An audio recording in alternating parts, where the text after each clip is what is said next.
President Trump is giving what sounds like a final answer to a question he's been teasing for months. Will he attempt to run for a third term? I will say this. So many people want me to do it. I have never had requests so strong as that. But it's something that, to the best of my knowledge, you're not allowed to do. I don't know if that's constitutional that they're not allowing you to do it or anything else, but there are many people selling the 2028 hat. But this is not something I'm looking to do. I'm looking to have 4 great years and turn it over to somebody, ideally a great Republican, to carry it forward. But I think we're going to have 4 years, and I think 4 years is plenty of time to do something really spectacular. So who are those great Republicans? Well, he told us. I think we have tremendous people. I think we have a tremendous group of people. We talked about a number of them. You look at Marco, you look at J.D. Vance, who's fantastic. You look at, I could name 10, 15, 20 people right now just sitting here. No, I think we have a tremendous party. I look at the Democrats, they're in total disarray. They have a new person named Crockett. I watched her speak the other day. She's definitely a low IQ person. And they said, she's the future of the party. I said, you have to be kidding. All right, apparently, if at first you don't succeed, you try again in 4 years. At least that's what Democrats are saying when it comes to Kamala Harris's presidential run. One Democrat telling The Hill, quote, I don't think it disqualifies her that she lost. As Democrat Richard Blumenthal says, quote, I think she's a potential candidate. There were a good many reasons that she lost, some beyond her control. But she's strikingly attractive and effective candidate. You know, Kamala Harris, they said 1, she'd either go into the private sector, 2, run for governor, 3, run for president. I don't think 2 and 3 are mutually exclusive. But it is interesting to me to see Democratic establishment folks say, yeah, we'll give her another shot. Senator Richard Blumenthal actually made a comment that, wow, I think that could actually be a good run. We'll have to watch. I think she's great. I'm like, great. She lost badly. All 7 swing states. Yeah. So, I mean, they've got a messaging problem, a brand problem. David Hogg, who's the DNC vice chair, was on MSNBC over the weekend, and he admitted, he goes, we've got a complete, mess when it comes to getting what we want to put out there. But if it's going to be Kamala Harris in 2028, I think that would be the biggest mistake that they could make. I'm sure the Republicans would love it. This is such great news. It's like Christmas in May. But if Kamala Harris is going to run for president again, she's going to have to get past some pretty big Democrat heavyweights in the primary, including J.B. Pritzker, AOC, and yes, maybe even Crooked Hillary. I'll tell you, there are stories in the Daily Mail and others just in recent days about Hillary's makeover. She has a fantastic new look, and we've seen Crooked Hillary out there criticizing President Trump. And so I don't know, is Crooked warming up in the bullpen? Possibly. But here's the key. It's not just a candidate problem that Democrats have. It's a messaging problem. Yeah. The whole open borders and higher taxes and reckless spending, that doesn't work. Those policies fail, as we saw in 2024. So here's what another Democratic strategist says about Harris in 28. Steve Jarding says, Harris is a legitimate candidate. She's got a tremendous donor base to work with. She's got experience. They would be making a mistake if they didn't take her seriously.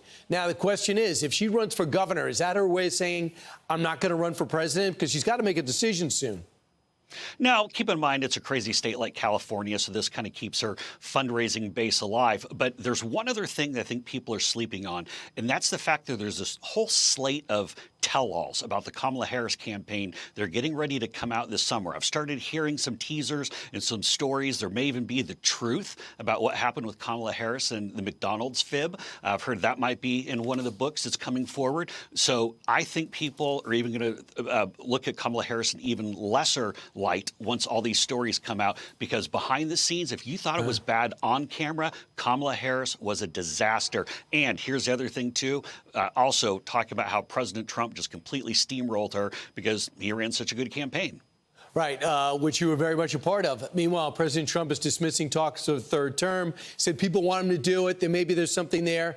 But the follow-up question was interesting from Kristen Welker. She asked, does the MAGA movement survive without you? And he says, for sure. He mentioned J.D. Vance and Marco Rubio as possible leaders. I want you to weigh in, Jason. Yeah, I think this was really smart what President Trump did, because obviously with Vice President Vance, we have someone who's a strong leader who President Trump said is very much a future of a party, but also including Secretary Rubio in there makes it very clear that he has a bright future in the Republican Party. And so if you're a foreign leader or a foreign adversary and you're sitting across the table from Secretary Rubio, you know that you have someone who's going to be around for a long time. So we have an abundance of riches on the Republican side, but there's one important thing, Brian. Nobody is talking about future elections right now. We are squarely focused on the next 3.5 years, because if we don't reverse this decline that Joe Biden put us on, the decades of failed insiders, whether they're Republicans or Democrats or whomever, if we don't do this, we have 3.5 years with President Trump, then we're going to lose our country. That's why President Trump has made it very clear. Just as former Redskins coach George Allen used to say, the future is now, that's what President Trump is saying.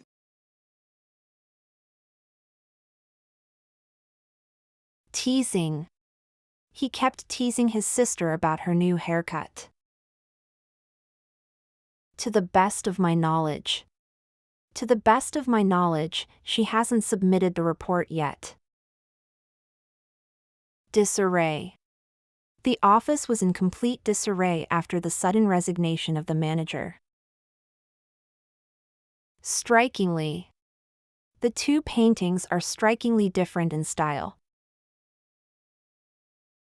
Makeover. The restaurant got a complete makeover last month. Reckless. He made a reckless decision that cost the company millions. Legitimate. They raised some legitimate concerns about the new policy.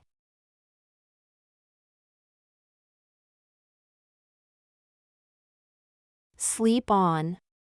I'm not sure yet, let me sleep on it.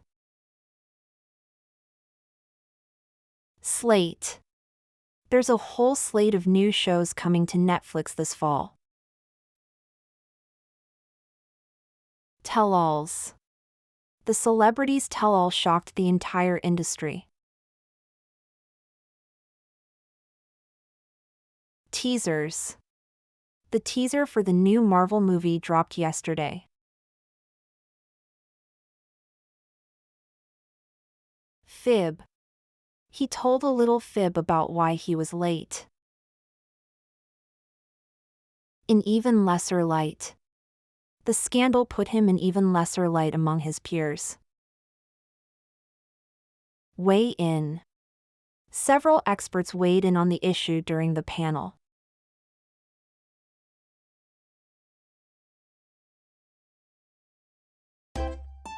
If you enjoy this content, please consider subscribing to my channel to stay up to date with future videos.